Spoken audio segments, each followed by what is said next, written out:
Hello, welcome everyone, and thank you for joining us for the webinar, A Wildcat's Guide to Entrepreneurship, with our presenter, Chirag Gupta. My name is Cassie Petoskey, and I'm the Assistant Director for Career Advancement for your Northwestern Alumni Association. We'll begin shortly, and we're really excited that Chirag could join us for this great topic. But first, a few housekeeping items I'd like to share with you all. On the right-hand side of your screen, you'll see there are a few different tabs there. We're going to save tons of time at the end for questions, so please send in your questions through the Q&A tab now as well as throughout the presentation. And below the video screen, you'll see that there's more information about the presentation along with our webinar channel, so check that out at your convenience. Should you experience any technical issues during the webinar, you can email the Big Marker team at support@bigmarker.com, and I'll send that out in the chat as well, so you have that email if you have any issues. And lastly, a link to access the recording of this webinar will be sent to all registrants later today. Now let's move on to why we're all here. Chirag is the founder of Node Co-working in Dallas, Texas. His independent consulting practice is focused on new media companies and mobile app companies that are looking to grow their presence in Texas. He has served on the boards of the Texas Freelance Association and the Northwestern University Alumni Club of DFW. He has a degree in industrial engineering and management science from Northwestern and is passionate about linguistics, minimalism, and music. I'm going to hand it over, and thank you so much for being here, Chirag. Awesome. Thank you so much for having me. Yeah, I'm excited to present this webinar. I think a lot of my journey as an entrepreneur started when I was in undergrad at Northwestern, so it's really exciting to come back, 5 years later, at least virtually, online and present this webinar. So it's really going to be catered to people that are in the process of starting their first business. I wanted to share some of my own story, which I'll be happy to get into in the Q&A. In the slides that I'm going to present ahead, we're basically going to focus on kind of some of the key elements I think every entrepreneur needs to focus on, including how do you recruit your team, how do you build your product or design your service, and then how do you go about making your first sale and starting to grow and scale your business. So with that, let's jump in. I do want to point out, yes, we have hats now. So at the Node, which is my current company, I started 3 years ago. It's a co-working space in Dallas, like Cassie mentioned. And then I'm also involved with Dallas Startup Week, so I thought I'll give them a plug as well. So moving right into it. So like I said, that's a little bit more about myself. I also want to go over some basic vocabulary with you guys in terms of all these new terms that get thrown around in the startup world these days. You hear things like pivot or bootstrapped or venture capital. There's just a lot of new words to learn when you're starting out as an entrepreneur, and we'll go over some of those. And then it's basically hitting the highlights of where to start your business, when to start, how to start, and who's going to be involved in creating that company. The 3 Ps, which is not going to be like the 4 Ps you learn in marketing, but it's a new set of 3 Ps that I'll be introducing specifically for entrepreneurship. Lastly, we'll touch on how to give back in the startup community, and then we'll have time, as Cassie said, for Q&A. So also be sure to look on the Q&A section of this webinar in the right-hand side. You can drop questions in there as well. And I do see a few of my friends from the class of 2012 have joined in, so shout out to you guys. Thanks for joining in. In addition to my bio, I just wanted to also update that and let people know that I'm also the director of a group called the North Dallas Angels, which is an angel investment event, kind of like you could think like a Shark Tank style event that we do in Dallas to really educate angel investors and also educate startups on how to go about raising their seed round or raising their first investment from an investor. And the rest of it, contact information is there. I'm happy to take questions during this webinar, but also if you want to reach out to me, personally via email or connect on LinkedIn, happy to follow up that way as well. So let's jump right in to the vocab section. And since we only have about 30 minutes, this is going to be relatively condensed. So keep in mind that there's always plenty more to build on. So when I first heard the word startup, I think that was that's immediately, I think, where I got confused as an entrepreneur, because I remember taking an entrepreneurship course at Northwestern my junior year, and we would talk about starting small businesses, we would talk about tech startups, lifestyle businesses, and there were just all these different terms, which essentially to me refer to the same thing, which is a legal business entity that is designed to make money. So when we hear the word startup or lean startup, I think the connotation, and you'll see I've listed in the notes below, there's a really nice blog post on TechCrunch about how to speak startup, and there's also obviously the Silicon Valley TV show where these words get really used in a really hilarious manner. But the term startup is important to be familiar with. You'll hear it a lot. You'll hear people talking about launching their first startup, and they might hear someone else talking about starting their first small business. Essentially, you can equate the two, in my opinion, and keep things simpler that way. A lifestyle business, on the other hand, I think is kind of a subset of a startup. It's a business that's designed around a particular lifestyle. So an entrepreneur who's going out to create a lifestyle business might say, I have a certain lifestyle that I desire. Maybe you want to, I've heard it all now, maybe you want to live on a boat and be able to operate from a boat. And so that's a certain lifestyle goal. And so that would dictate certain things you would do in setting up that business to then enable you to operate that business from a boat in that case. And you can imagine other types of lifestyle businesses that are out there. Even, somebody who started their own restaurant could technically be doing that as a lifestyle business. Maybe they don't want to open up a whole chain of restaurants and become the next, Pizza Hut, but really they just want to have a small sustainable business that enables them to pay their bills, make what they need to support their family, and have a nice lifestyle around that. So that's just a little, probably different terms used when generically talking about any new business. And there's plenty more, like I said, words to add on to that list. Now, I think is a natural next step to talk about seed funding, because a lot of entrepreneurs and a lot of entrepreneurial curriculum out there dictates that every new business requires seed funding from an outside investor, which is not necessarily the case.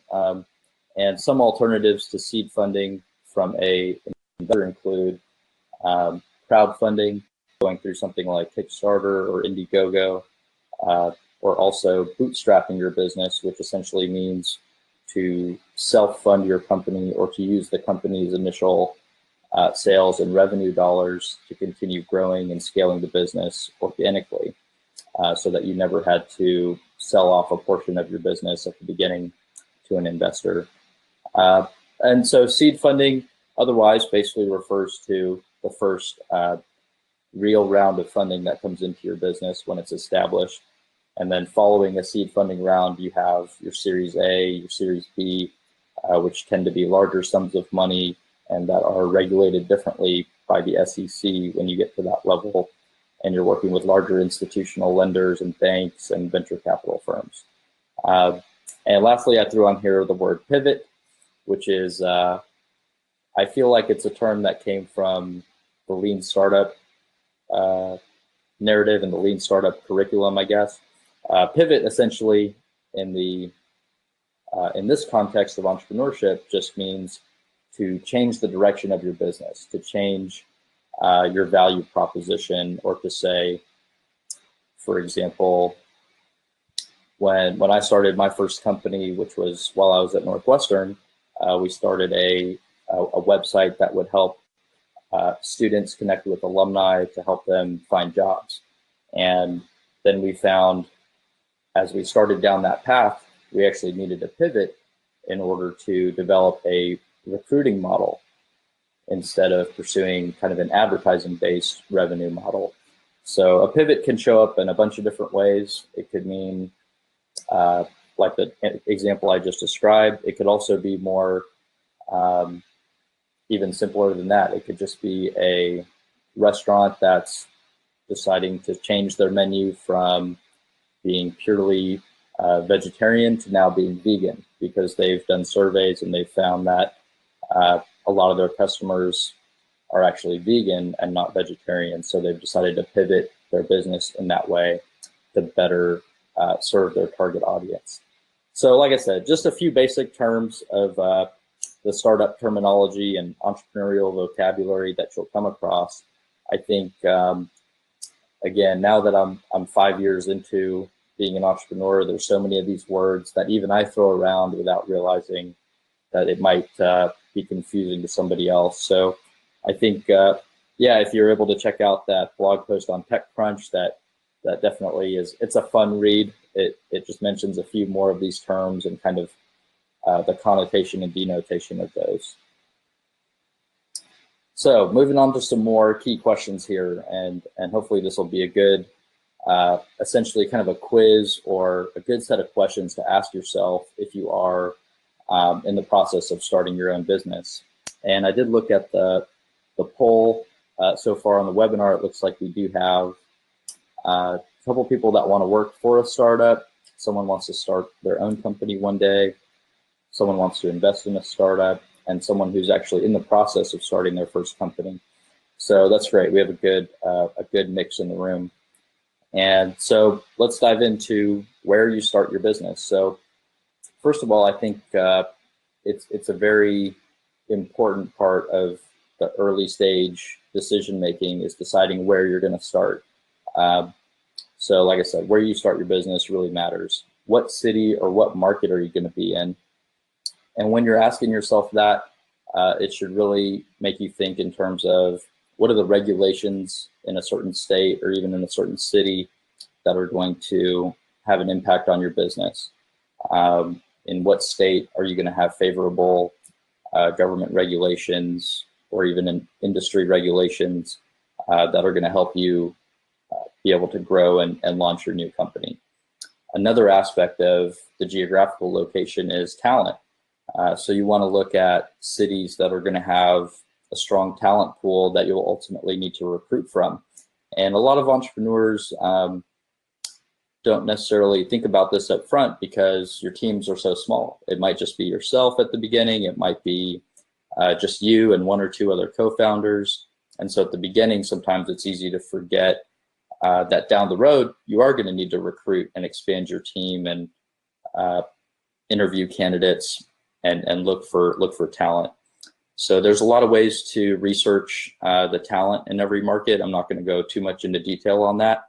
I think one great tool is obviously using LinkedIn these days. The search feature on LinkedIn lets you kind of drill down city by city to see if they have the specific skill set represented in that market.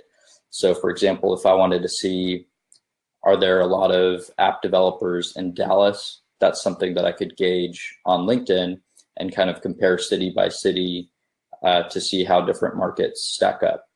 So that's a key question. And I think, again, if you decide, you want to start a business in your hometown because that's where you're comfortable, that's where you know more people, again, that sounds fine at the beginning, but ultimately down the road, you do want to make the decision based on more than that. You want to look at, is that city really having all the resources that you need in order to grow in your particular industry and find the talent that you need? So that sort of segues into the industry itself. So when you're starting from scratch and you're on the whiteboard and you're thinking about, let's say you might be working at a large corporation, thinking about leaving one day to start a new company. So if that's your scenario, then you're getting to choose from scratch. Which industry do you want to jump into and try to launch a new business in? So the two key points I put there are looking at your own domain expertise. So I think a lot of times, and those of you who watch Shark Tank and some of those shows have seen this as well, when you see an entrepreneur who really has background or skill set in a particular industry, yet they have a really great idea for that industry, a lot of times that's not enough. A lot of times you still need to have, I would say, at least 5 or 10 years experience in a particular industry in order to successfully launch a new company in that industry. So, for example, if you had let's say someone who's never spent a single second in a kitchen come up and say that they're going to launch a new restaurant, and it's a great new concept, sounds cool on paper, but you really wouldn't have a lot of faith in this individual launching a new restaurant if they don't know the first thing about how to operate a kitchen.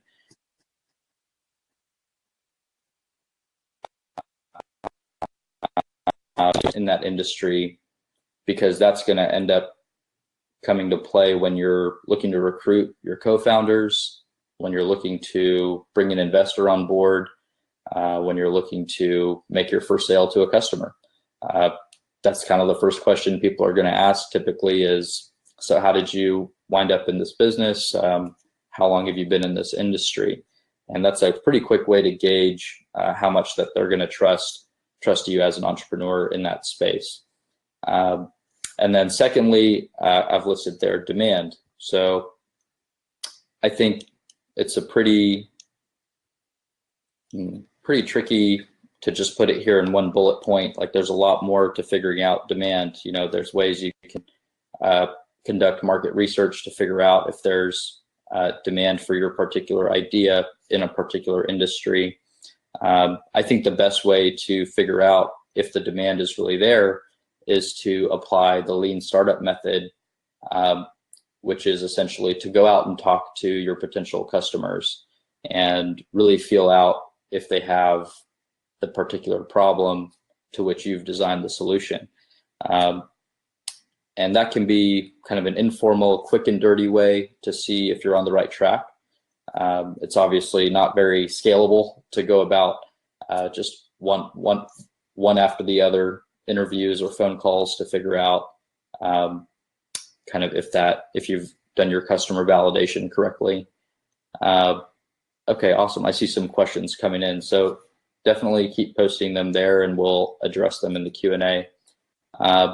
So yeah, just the last point on demand. I think a lot of times I see startup companies fail because they forgot to address that, and they had a lot of excitement around an idea, but they didn't, and then they invest a lot of resources in developing that product. And then once they go to market, they find that the demand is just not there, and it can be very confusing and shocking and sometimes detrimental to that company. So the best way to mitigate that risk is, again, do the research, talk to the people that are involved in that market, and do everything that you can to validate that demand before you expend a lot of resources developing a product. The other half of the lean startup method is to actually go and build a prototype and see if you can sell it to somebody and start solving that problem early on, even with a small prototype.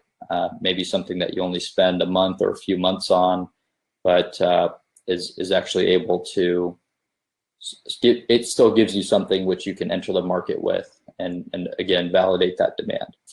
So again, if that's confusing terms at all, just let me know in the Q&A. Happy to elaborate on that as well. Okay, so when, the next key question. So timing is key to starting your business. A couple of key questions you want to ask yourself: is the market ripe for disruption? And this is another, I would say, relatively new phrase that we hear in the startup world, this term ripe for disruption. Essentially, what comes to mind should be companies like Uber. You know, did they see that the taxi cab and transportation industry were ripe for disruption? Saw certain signals in the market that indicated that, and they decided to enter the market when they did.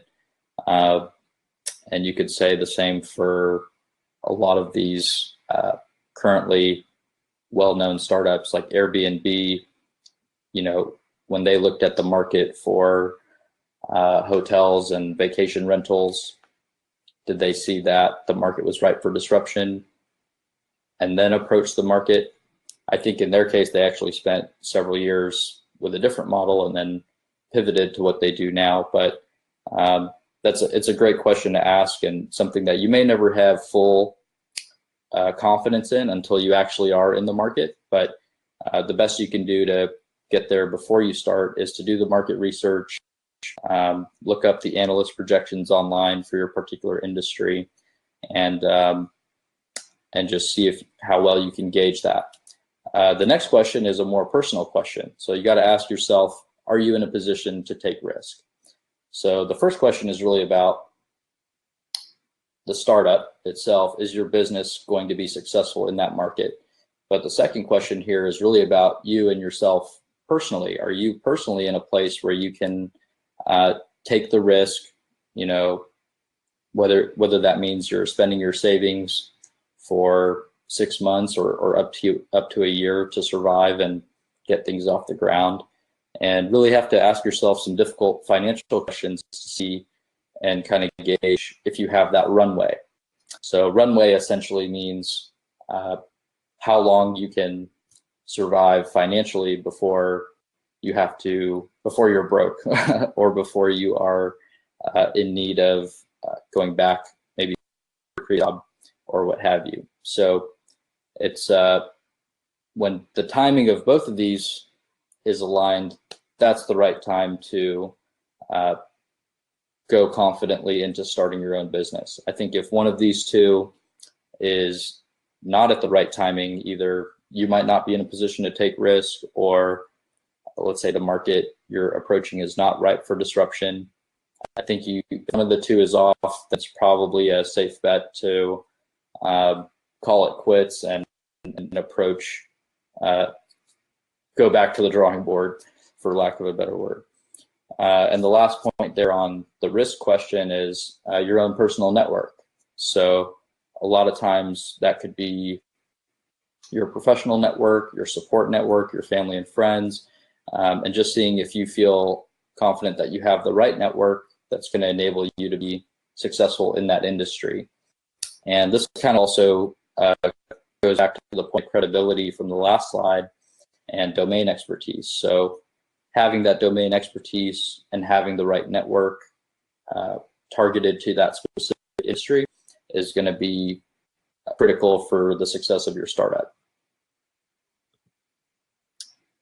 Okay, so now getting into some of the fun stuff. And I apologize, my slides aren't that fancy, but I did industrial engineering, so this is kind of how we do slides. So what's the plan? So now we're getting into execution. So let's say you've checked off all the other boxes and you find that the market is ripe for disruption. You're in a position to take this risk.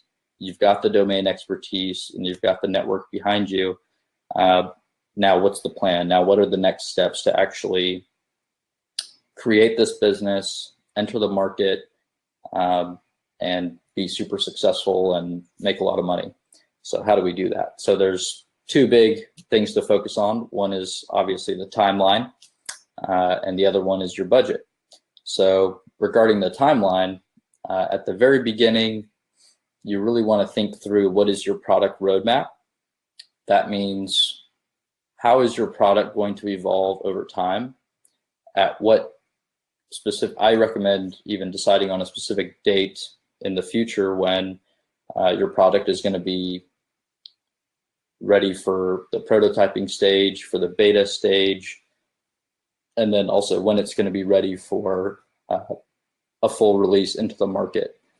So that's going to vary a lot. The exact timeline is going to vary case by case based on your industry, the type of product that you're releasing. Is it a mobile app? Is it a restaurant?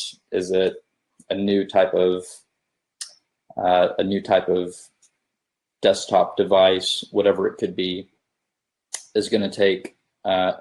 It's going to develop in different phases over time, and those phases will take differing amounts of time depending on what industry you're in. So most of my day-to-day these days is spent advising mobile app companies and tech startups that are developing software. So the product roadmap for these companies is typically 6 months to release a prototype, which can be essentially considered a beta version of the product. And then it can be anywhere from a year to 2 years after that before there's a production version that's ready to reach the market and serve the market at scale. So that's just some general ballpark numbers to get you started thinking about your product roadmap. And I think at the very beginning, a product roadmap doesn't need to be too complex. I think it just needs to be something that the team can agree on and have a general sense of where the company is going and how fast the company wants to move. The other aspect of timeline is your sales projections. So once you look at the product roadmap and you determine, let's say we're starting this company today and it's June 2017, and we decide by June 2019 that we're going to have our product production ready and we're ready to enter the market. So that would sort of start to dictate the sales projections as well. We would start to say, okay, at that point when we're ready to release the product into the market and start charging for it, that's when we're going to have our first sales start to come in. So the sales projections would kind of naturally follow from your product at the beginning, and you would be able to start to project how many customers that you're going to get at that point. And again, you want to have goals set in stone, not in stone, but at least written down that the team can agree on. And that'll help keep the company on track. That'll also help an outside investor look at what the opportunity is based on how aggressive your sales projections are and so forth. So moving on next to the budget considerations. So like I said, with Runway, there's a personal budget that everybody has to really ask themselves how much they're willing to risk, how much they're willing to live on during the startup phase of their business. So you have to ask yourself, what are my true startup costs? What is it going to cost to have internet, to have laptops to work on, to have an office to operate from, and to feed ourselves just down to the basics, right? So figuring out all those estimates of startup costs will help you tie this budget into your timeline. And you also want to consider the talent costs. How much are you able to pay your team if you are hiring people at the beginning?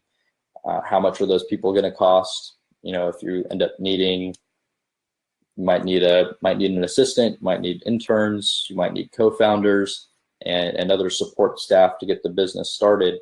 So you want to go in and estimate how much that's going to cost at the beginning, so you're not surprised by it later down the road. So essentially, to wrap up this slide, timeline and budget is really the key thing to focus on. I think in school, in an entrepreneurship class, when you're learning about how to write a business plan, there's obviously several other sections that come into play. There's market research, there's all sorts of other data to include in the business plan, projections, how things are going in the industry, who are your key advisors, key board members, things like that. But for the basic, essential core elements of any business plan, it comes down to these two things, timeline and budget, which are the same kind of core elements you need in executing really any project in the business world. So keep those in mind, and as you develop your business plan, be sure to build a thorough business plan, but make sure that these two elements are really given their due attention and focus. Okay, so now on to my fun method here of the 3 Ps, which I've come up with over the last couple of years.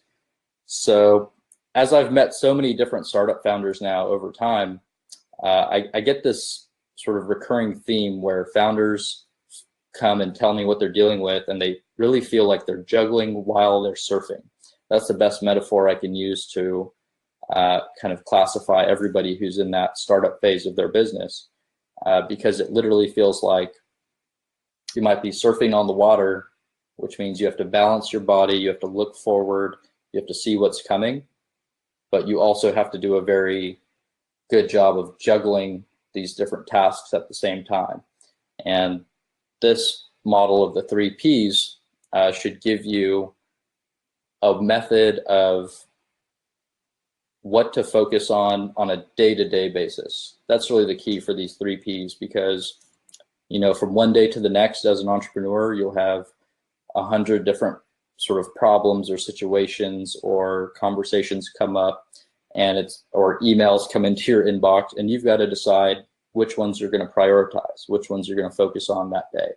So I kind of came up with these 3 Ps in order to help founders focus on that, and to be able to tell themselves at the beginning of the day, if I focus on these 3 Ps, I know I'll be spending my time wisely. So hopefully that helps give some clarity to anybody else out there who's in the middle of starting their own business. And now I'll kind of briefly go through these. So the first of the 3 Ps is your product. So you want to ask yourself on a daily basis, is product development on schedule? Are the product features aligned with customer requirements? Has the product been thoroughly tested? And you'll notice that second and third questions there for product are actually things that might be very dynamic on a day-to-day basis. You might be in a conversation with a potential customer who is giving you certain requirements one day, and those requirements might change the next week or the next day itself. So, in terms of product development, you want to make sure that you really are asking these questions on a daily basis and making sure that those aspects of your product are in order and moving in the right direction. The second P is price. So price really refers to kind of money in general. It's, are we pricing the product correctly? And also just looking from a purely financial perspective, are we making more than we're spending? One of the entrepreneurs I met a few years ago gave me some great advice, and he said, forget everything else you've been taught about entrepreneurship, just make more than you spend. And he said that was it. That was his one mantra that he had applied throughout all of entrepreneurship. So I love that question, and I think it's a great one to make sure you're focused on a daily basis as an entrepreneur. Lastly, the third P is people. Obviously, as an entrepreneur, it's a very personal thing. It's not like any other job. When you're the entrepreneur, you're the front man or front woman for this company. Everybody kind of relies on you for different things.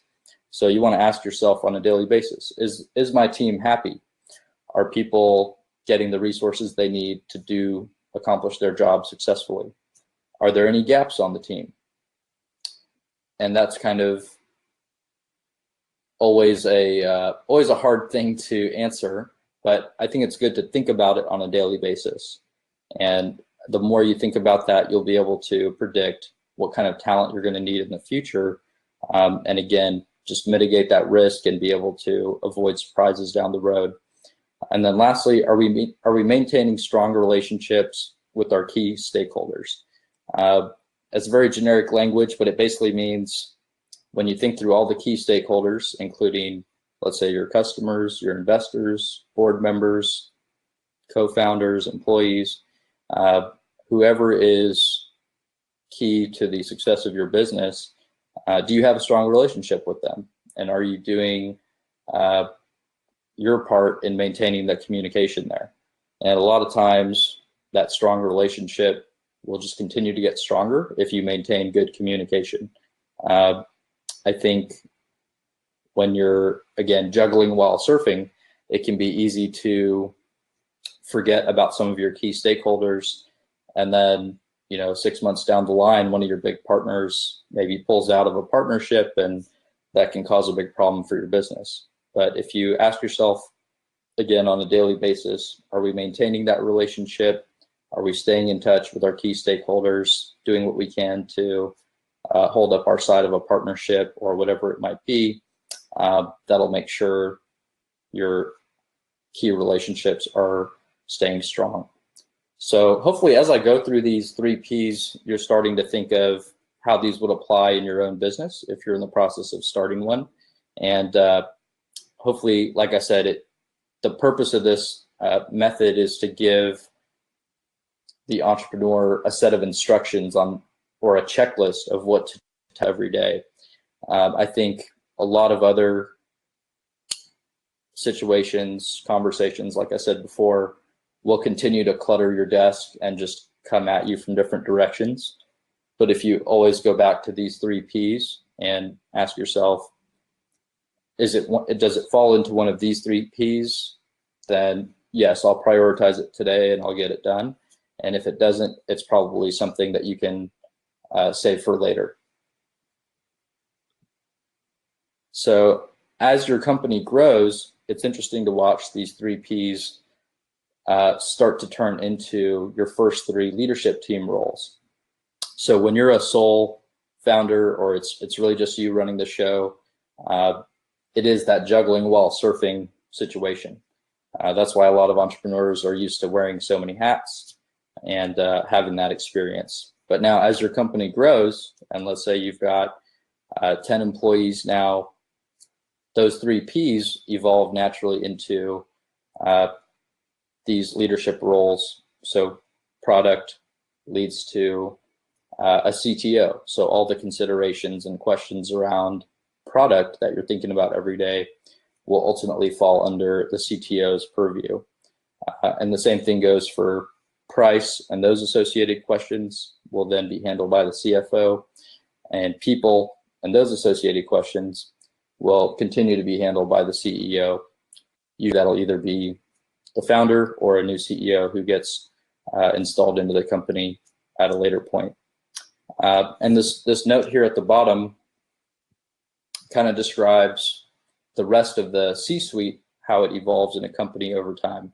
So the next stage of evolution, going from 10 employees to 100 employees, that's when a company is going to require a full management team, the more complex organizational chart, and that's where new roles start to become necessary, like your chief operating officer, chief information officer, chief marketing officer, director of HR, your board of directors, and general counsel, and so on.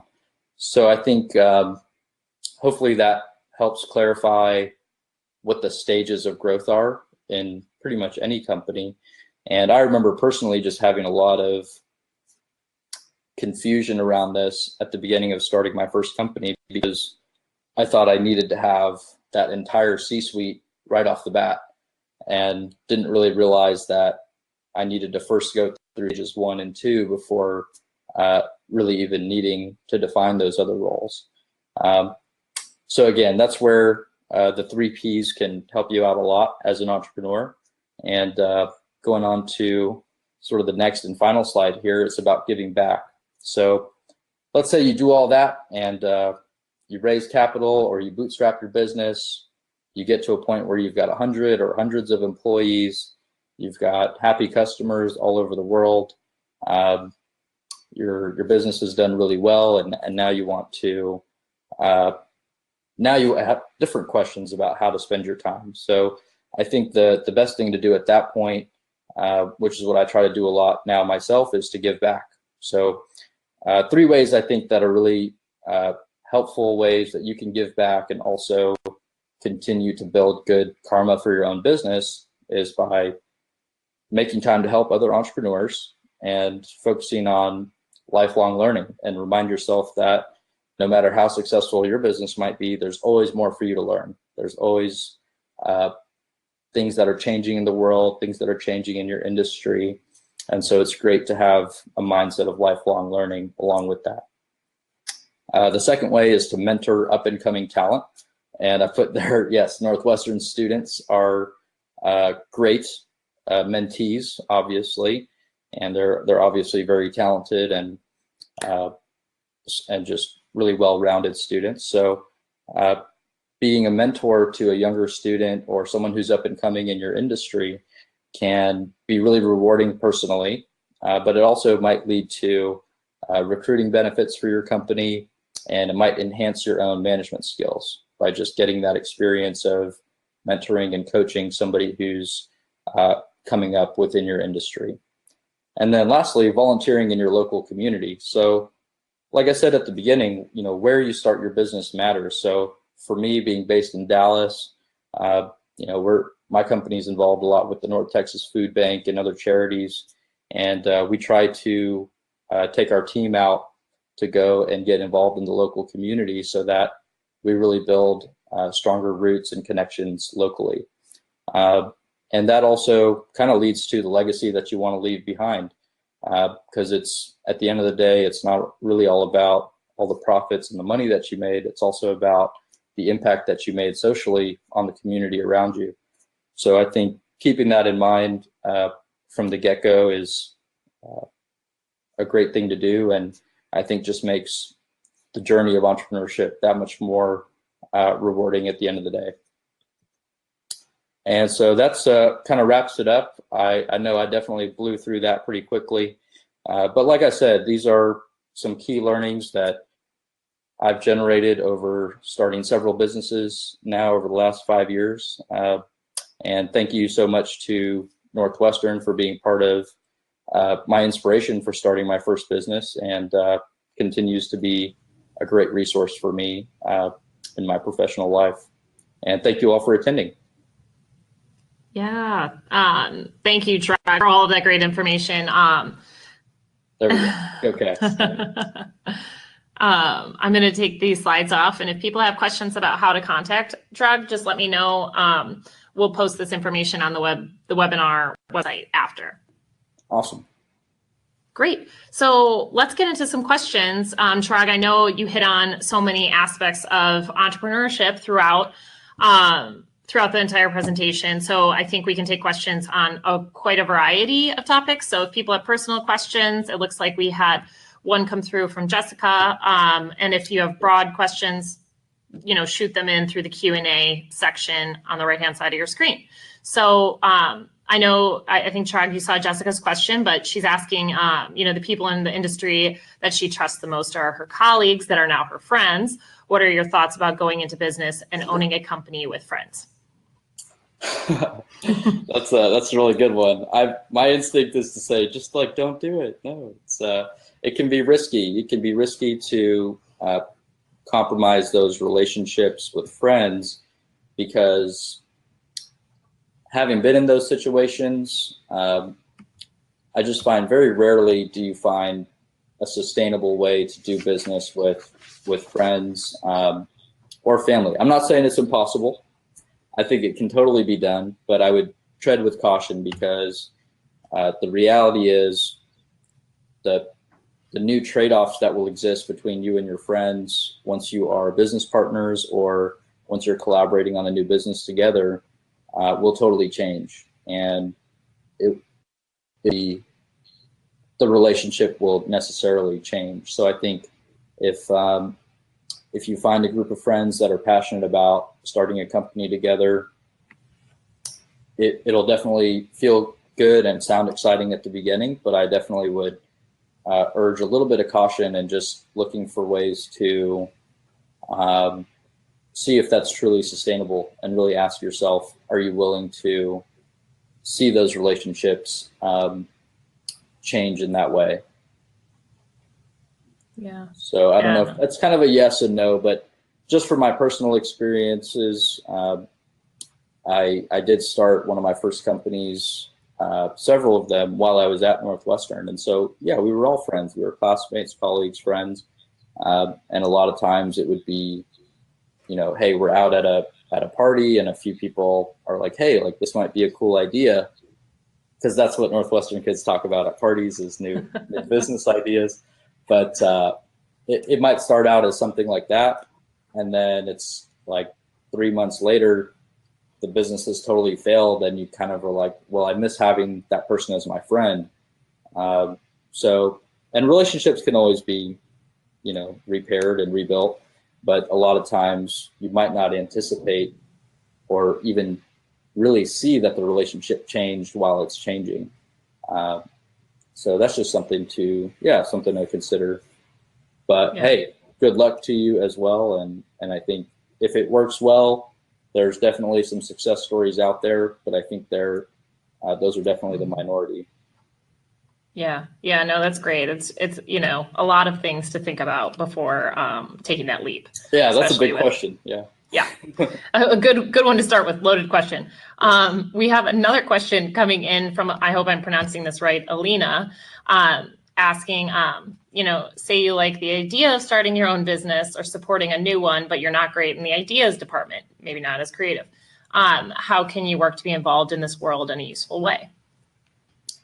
Interesting. So you like the idea of starting your own business or supporting a new one, but not great in the ideas department. So I think one of my favorite sayings is, I think it's from someone at Andreessen Horowitz or one of these big venture capital firms.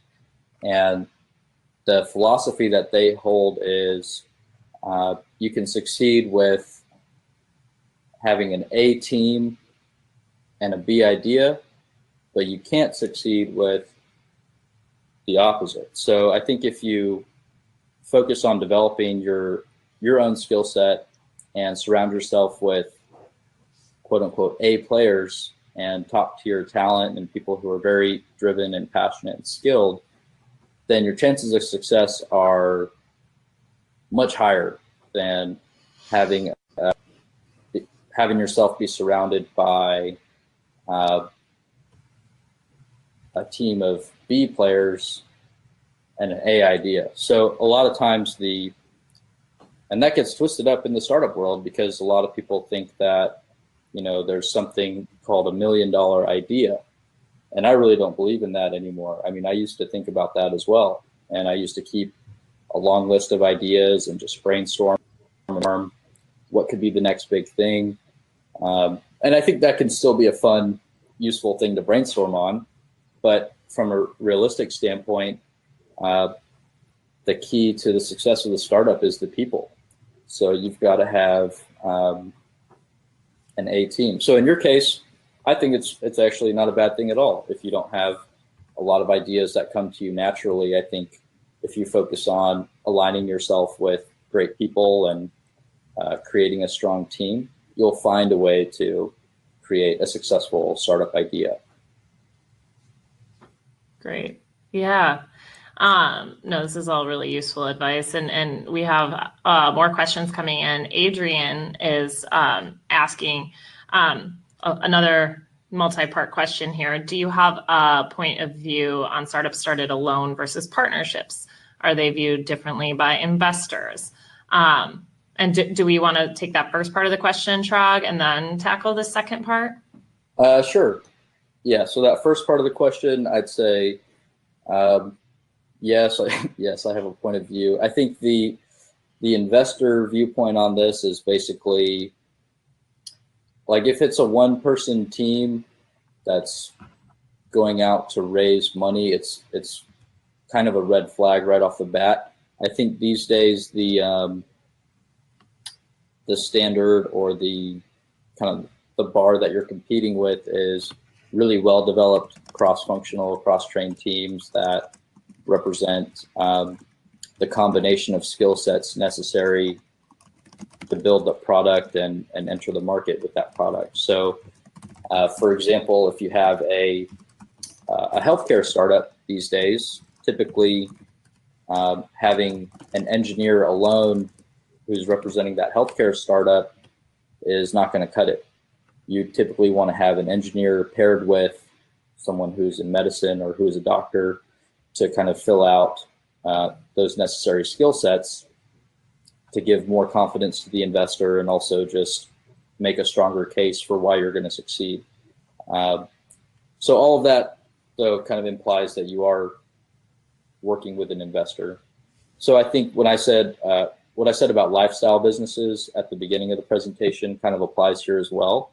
So if you are starting a business alone, yes, it can be lonely, but I don't mean alone that way. I just mean you're starting it by yourself and you don't have business partners with you. That's okay too. And if your goal is to maintain a small business that you solely own yourself, and you might have a few employees but still be the sole owner, I think that tends to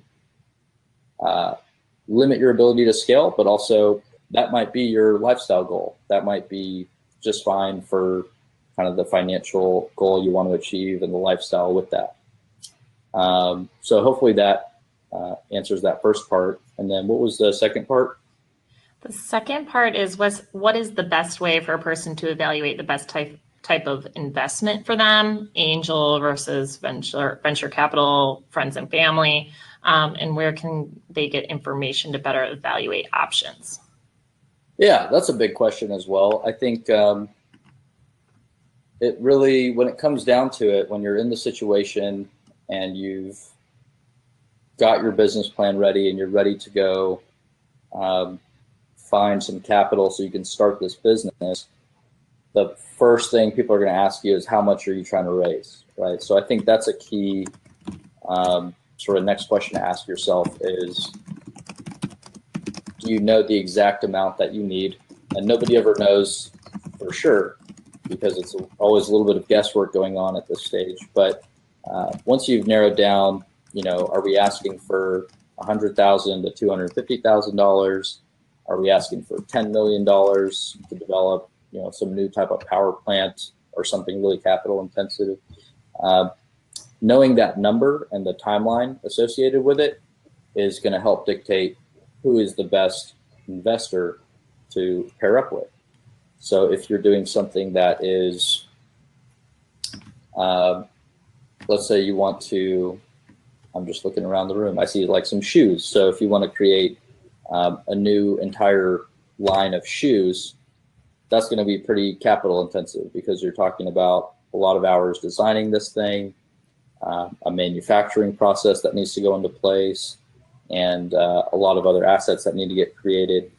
So you might then approach, go on to the Shark Tank. No, I mean, you might approach a larger institutional investor who's got domain expertise in retail and in clothing and apparel. So you also want to be sure you're looking at the background of the investors themselves, no matter what scale they're at. And then if it's something that's like you want to release a small batch of new like consumer products or accessories, and maybe it's something that you can build at home or at your local makerspace. Maybe you can self-fund it and put it on Etsy, and you've got a small business there. I have plenty of friends who have side businesses where they take in orders during the week and build little widgets on the weekend and ship them out. And that can be totally fine as well. Or if it's something bigger than that, maybe you look at crowdfunding. Maybe you look at options like Kickstarter and Indiegogo. And I think those are great if you plan to run this business for a very short period of time, produce a limited batch of these widgets, and sell them to a very targeted customer base. So those are just a few things to consider. Obviously, we could go all day on this question. I think the main thing I would say as a follow-up on that is, where can you get information to evaluate these options? I think, study your industry. Look at what other startups are that you're competing with and see how did those successful competitors raise their first rounds, and how big were those rounds, who put those dollars in, what were their valuations like at the time. A lot of that data is public on like crunchbase.com and AngelList and other websites like that. So I think those are a couple of resources to look at going forward. Yeah, that's really helpful. And Jessica is writing in asking about how you talked about getting information via analysts on the industry you're targeting. Do you have specific resources that you've used for that? Yeah, I've looked at, so in different industries, you'll have different sort of organizations that are releasing white papers or industry reports that'll help you out. Again, we could go all day going industry by industry, but for example, in the media and advertising industry, there's an organization called Kantar Media, and this whole company is kind of based around researching and aggregating data and insights about what's going on in the advertising industry. So if you're someone who wants to start a new advertising company, or let's say digital media company, you would want to go to Kantar Media's website, look at the latest industry reports, and then determine the answers to your key questions. You know, are there signals in this industry that tell that the market is ripe for disruption, that there's an entry point in this market, etc. But I think, yeah, you would just have to, I guess, between talking to people in the industry that you're in, they'll know what the industry sort of leader is in producing those reports. And then there's mostly a lot of free data that you can get online. In some cases, if it's a very niche technical industry, I would recommend go ahead and, you know, maybe even pay for the industry report if it's something that really is going to be a key part of your business plan to have that data. So that's what I would do. Yeah, this is really great, and all this advice is super helpful. Thank you, everyone that's been sending in questions. And Chirag, I think we have maybe time for one more question. And just general broad, you talked a little bit about some advice you've received over the years as an entrepreneur, but do you have any advice that's really stuck with you over the years that you've received as an entrepreneur? Yeah, I think there's that same line I mentioned earlier, you know, make more than you spend. It sounds very basic. It sounds almost too obvious, but it's one of those things that I think trips up so many of us starting our first businesses, because it's so easy to get wrapped up in the excitement of, you know, coming up with your first marketing campaign, or solving regulatory issues, or doing anything else but making money. And so I think as a startup founder, as an entrepreneur, you will ultimately get more credibility in your industry and just more success if you focus on the fact that you are starting a business. Your goal at the end of the day is for that business to be profitable, and in order to be profitable, you got to make more than you spend. It's that simple. Yeah, this is great. Thank you so much, Chirag, really, for all this information over the last hour. And do you have anything else you'd like to say before we end for the day? That's it. I mean, like I said at the beginning, if you guys want to follow up with me, I'm happy to stay in touch or connect via email, LinkedIn, Twitter, whatever works. And yeah, this was so fun. Thank you, Cassie, and the Alumni Association for putting these together. And I did see that there's some more entrepreneurship related webinars coming up this month. So if you feel like you got something good out of this, definitely stay tuned for those that are coming up later in June. I think the more that you can absorb from other entrepreneurs that have been there, done that, the better off you'll be when you start your first company. Yeah, definitely. Thank you so much, Chirag, for all this great information. And thank you to everyone for joining us for today's presentation. To find all of the archived and upcoming webinars, like Chirag mentioned, you can go to our website at alumni.northwestern.edu/career webinars. Have a great rest of your day, and go Cats. There you go. All right. Bye, guys. Bye.